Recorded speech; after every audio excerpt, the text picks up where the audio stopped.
Hello dev, welcome back again. तो पिछले video में हमने इंस्टॉलेशन पे बात किया था और इंस्टॉलेशन में हमने इस पे डिस्कस किया था कि अगर हमें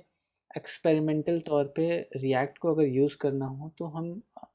उसे कौन कौन से प्लेटफॉर्म्स जो है उसे यूज़ कर सकते हैं या लोकली जो है हम उसको कैसे यूज़ कर सकते हैं।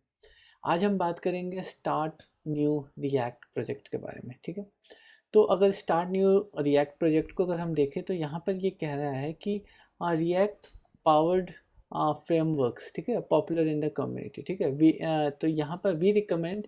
Picking one of the React powered framework popular in the community. Okay, so अगर यहाँ पर ये जो मेंशन कर रहा है ना आपको रिएक्ट पावर्ड फ्रेमवर्क, तो अगर एक्चुअल में बात किया जाए तो इसके बारे में मैंने पहले भी चर्चा किया है कि रिएक्ट जो है वो कोई फ्रेमवर्क नहीं है, वो एक लाइब्रेरी है। अगर आप जेक्वेरी से अवेयर हैं, जेक्वेरी आपने सुना होगा, तो जेक्वेरी भी जो एक लाइब्रेरी है जिसको आप डायरेक्टली आप अपने प्रोजेक्ट में ऐड कर सकते हैं और ऐड करके जितना चाहे जब चाहे आप उसको यूज़ कर सकते हैं। सेम चीज़ें जो है यहाँ पर रिएक्ट भी है, ठीक है। तो रिएक्ट बेसिकली क्या है, सिर्फ और सिर्फ जो है व्यू का पार्ट है, ठीक है। आपका डेटा जो है रिएक्ट को हम बेसिकली देते हैं और रिएक्ट क्या करता है कि उसको कंपाइल करके आपका व्यू वाला सेक्शन जो है वो पूरा पूरा कंप्लीट करता है। तो रिएक्ट जो है ये सिर्फ और सिर्फ जो है एक लाइब्रेरी है जो कि आप अदर फ्रेमवर्क्स के साथ जो है इसको प्लग करके आप इसको यूज़ कर सकते हैं, ठीक है।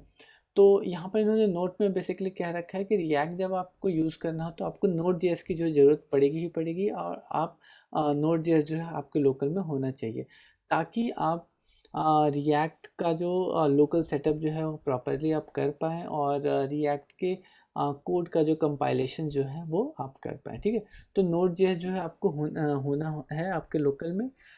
देन अगर हम बात करें आगे तो आगे ये कह रहा है कि production grade React framework. Okay, so यहाँ पर जो है रिएक्ट खुद ही रिकमेंड कर रहा है कुछ ऐसे फ्रेमवर्क्स बेसिकली, जो फ्रेमवर्क जो है वो रिएक्ट बेस्ड है और ये जो है ये फुल स्टैक फ्रेमवर्क्स हैं। फुल स्टैक मतलब कि यहाँ पर आपको किसी चीज़ के बारे में बेसिकली सोचना नहीं है, ना आपको राउटिंग के बारे में सोचना है, ना आपको डेटा फेचिंग के बारे में सोचना है, और ना ही जो है डॉम रेंडरिंग्स के बारे में सोचना है, ठीक है। सब चीज़ें जो है इस एक लाइब्रेरी के अंदर जो है आपको, नॉट लाइब्रेरी, इस फ्रेमवर्क के अंदर जो है आपको मिलेगा और ये जो है रिएक्ट बेस्ड होगा। तो व्यू का जो पार्ट है वो रिएक्ट जो है वो कंट्रोल करेगा, बाकी जो है आपका मॉडल और कंट्रोलर जो है वो पार्ट जो है यहाँ पर नेक्स्ट ईयर जो है वो यूज़ करेगा, ठीक है। तो डेटा का जो राउटिंग है, राउटिंग के लिए भी आपको यहाँ पर नहीं सोचना है, आपको डेटा फेच करना है उसके बारे में आपको नहीं सोचना है, पेजेस जो हैं वन बाय वन जो है आप किस पेज पर रिडायरेक्ट हो रहे हैं, ये सब चीज़ें जो है आपको यहाँ पे सोचने की ज़रूरत नहीं पड़ती है। और काफ़ी पॉपुलर ये फ्रेमवर्क है बेसिकली नेक्स्ट ईयर, जो कि पूरा का पूरा रिएक्ट पे बना हुआ है।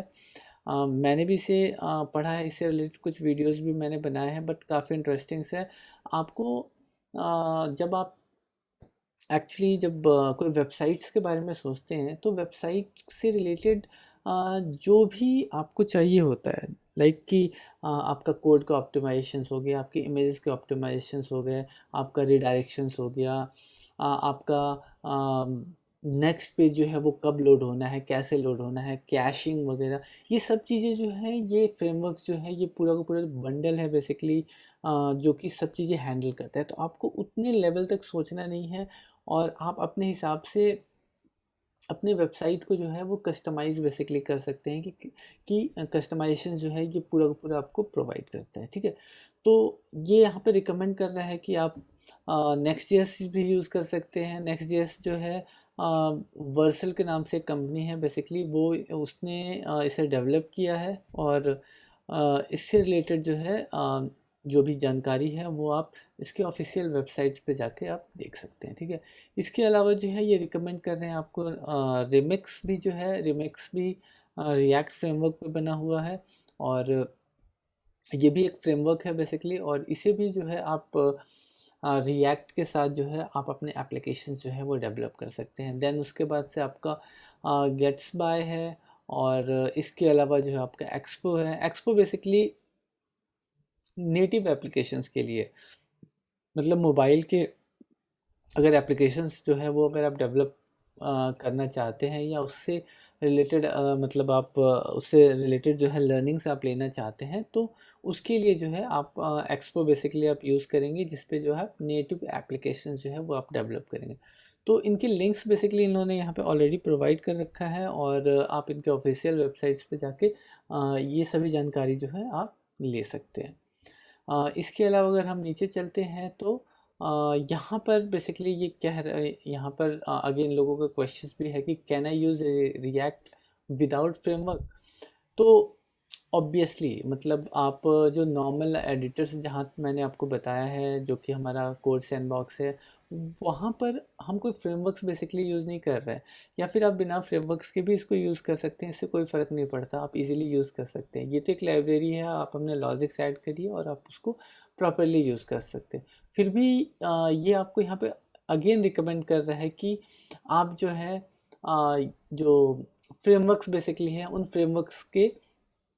थ्रू ही जाएं, even if you don't need routing और डेटा फेचिंग एट फर्स्ट। ठीक है, सो स्टार्टिंग में अगर आपको डेटा फेच नहीं करना है, आपको राउटिंग्स नहीं चाहिए, फिर भी जो है ये कह रहा है कि आप जो है जो फ्रेमवर्क्स बेसिकली ये रिकमेंड कर रहे हैं उन फ्रेमवर्क्स को जो है आप यूज़ करिए और उनके थ्रू जाइए बेटर मतलब आउटपुट्स के लिए, क्योंकि ये जो फ्रेमवर्क्स मैं जिनकी बातें कर रहा हूँ, ये फ्रेमवर्क जो है वो सर्वर साइड बेसिकली रेंडरिंग होता है। तो सर्वर साइड में ही जो है ये एचटीएमएल पेजेस जो है ये क्रिएट करते हैं, जो कि एसईओ पर्पस से भी जो है काफ़ी यूज़फुल है।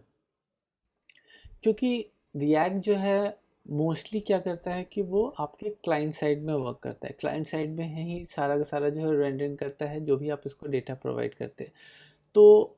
इस चीज़ को अगर हम ध्यान में रखते हुए चले तो बेटर है कि हम जो इन लोगों ने रिकमेंड किया है बेसिकली फ्रेमवर्क्स जो दिया है, उन फ्रेमवर्क्स को जो है हम यूज़ करें ताकि हम बेटर आउटपुट ले सकें। तो इन्होंने इस चीज़ को एक्चुअली यहाँ पर एक्सप्लेन बेसिकली किया है कि आपको फ्रेमवर्क्स की तरफ क्यों जाना चाहिए। बट ठीक है, अगर फिर भी जो है अगेन अगर आप फ्रेमवर्क्स के लिए जाते हैं तो फिर आपको उन फ्रेमवर्क्स को भी जो है आपको पढ़ना पड़ेगा। फिर भी अगर आप नहीं जाना चाहते हैं अगर फ्रेमवर्क्स के साथ, तो आप डायरेक्टली जो है रिएक्ट को सीधा ही जो है उस लाइब्रेरी को आप अपने प्रोजेक्ट के साथ प्लग करिए और सीधा आप उसको डायरेक्टली यूज़ कर सकते हैं। ठीक है, मुझे एक्चुअली समझ में नहीं आया यहाँ पर कि इस जो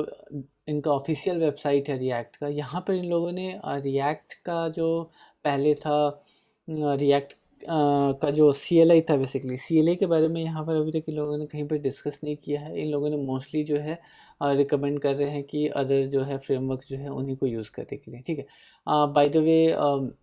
बात करते हैं तो अगर इंस्टॉलेशंस बेसिकली अगर हम बात करें कि रिएक्ट का जो है इंस्टॉलेशन लोकल में आप कैसे करें, तो उससे रिलेटेड कुछ वीडियोस जो है मैंने ऑलरेडी बना रखा है, आप उसको अपने फर्दर रेफरेंस के लिए देखना चाहें तो देख सकते हैं। ठीक है, तो एक जो है मैंने ऑलरेडी यहाँ पे बना रखा है जिसमें रिएक्ट वेबपैक सेटअप है, फ्रॉम स्क्रैच है, react JS setup without creating create react app CLI। ठीक है, तो रिएक्ट जो है बेसिकली आपको रिएक्ट क्रिएट रिएक्ट ऐप के नाम से एक CLI बेसिकली प्रोवाइड करता है, जो आपको पूरा पूरा प्रोजेक्ट का बंडल बना के दे देता है। तो अगर आप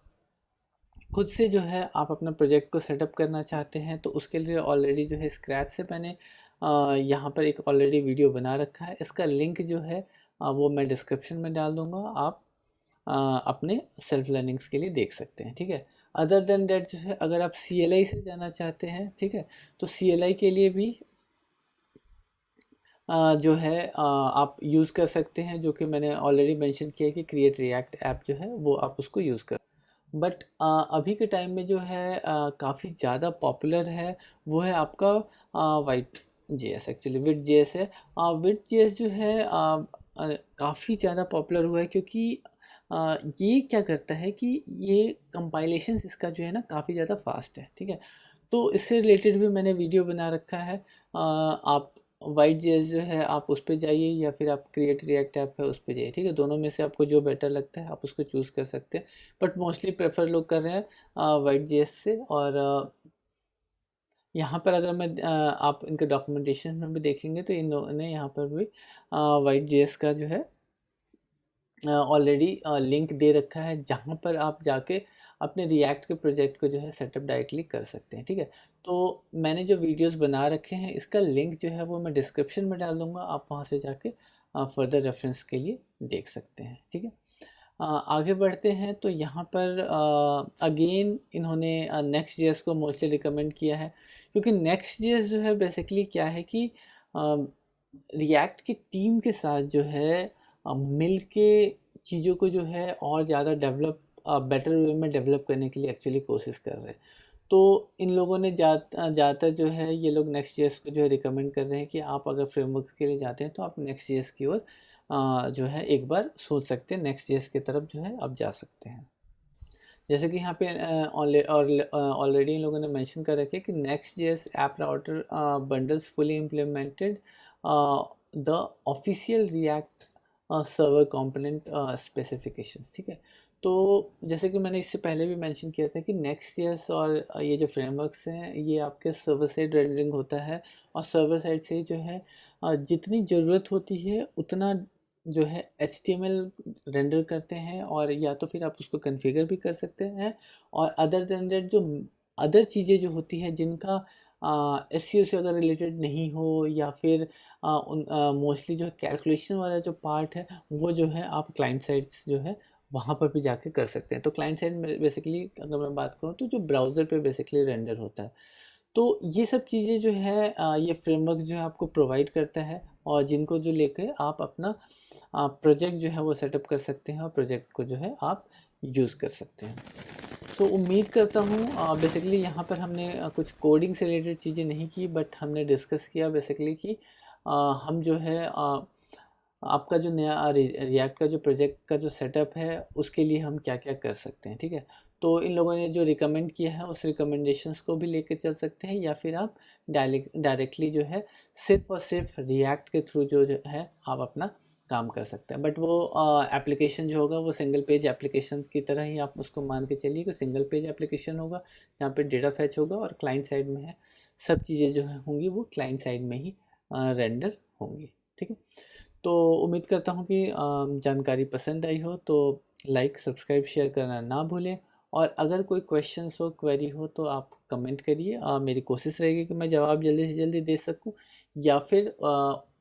अगर वो क्वेश्चन जो है वो थोड़ा लेंदी हो बेसिकली तो मैं उस पर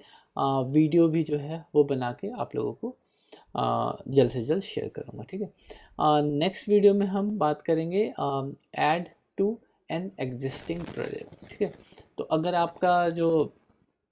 रिएक्ट आपका कोई एग्जिस्टिंग प्रोजेक्ट है और उस प्रोजेक्ट में भी अगर आप रिएक्ट को अगर पार्शली यूज़ करना चाहते हैं तो उसके बारे में जो है हम नेक्स्ट वीडियो में डिस्कस करेंगे। तो मिलते हैं फिर अगले वीडियो में, तब तक के लिए बाय बाय।